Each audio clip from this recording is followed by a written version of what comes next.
বাংলাদেশি রেস্টুরেন্টে হোম অফিসের অবৈধ ইমিগ্রেন্ট অভিযানের নানা বিষয় নিয়ে হোম অফিস কর্মকর্তাদের সাথে মতবিনিময় ও কর্মশালা করেছে বিসিএ ওয়েস্ট মিডল্যান্ড রিজিয়ন।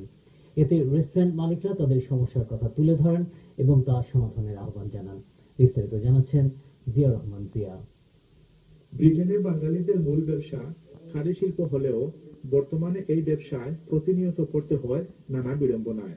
বিশেষ করে অবৈধ ইমিগ্রেন্টদের ধরতে ব্যবসায় পিক টাইমে ইমিগ্রেশন এনফোর্সমেন্ট ইউকে আকস্মিক হানা দিয়ে অনেক ব্যবসায়ীকেই ব্যবসায়িকভাবেও ক্ষতিগ্রস্ত হতে হয়। অবৈধ ইমিগ্রেন্টদের কাজ দেওয়া সহ বিভিন্ন বিষয় নিয়ে বাংলাদেশি ব্যবসায়ীদের অবহিত করার লক্ষ্যে মঙ্গলবার বার্মিংহাম বিয়ার লাউঞ্জে বাংলাদেশি ক্যাটারার অ্যাসোসিয়েশন মিডল্যান্ডস রিজিয়নের উদ্যোগে এক কর্মশালা অনুষ্ঠিত হয়। এতে ক্যাটারার্স অ্যাসোসিয়েশনের বিভিন্ন সদস্য সহ ইমিগ্রেশন এনফোর্সমেন্ট ইউকের ঊর্ধ্বতন কর্মকর্তা যোগ দেন।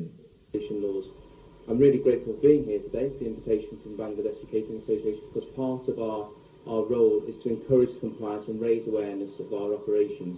But in terms of the encouraging a bright invest, we have policies in place to do that, and we believe that policy works.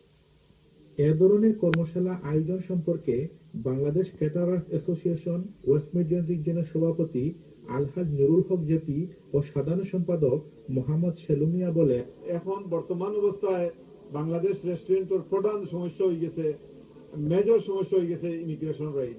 এই ইমিগ্রেশন রেট করতে হলে তার সাথে কমিউনিকেশন বিল্ড করা দরকার, এবং কমিউনিকেশন বিল্ড করতে গিয়া যে পার্টনারশিপ, যে কমিউনিকেশন গ্যাপ আছে, এই গ্যাপটাও ফুল করার লাগে আমরা মেইন উদ্দেশ্য। I think it's been a wonderful achievement today with the UK Home Office team.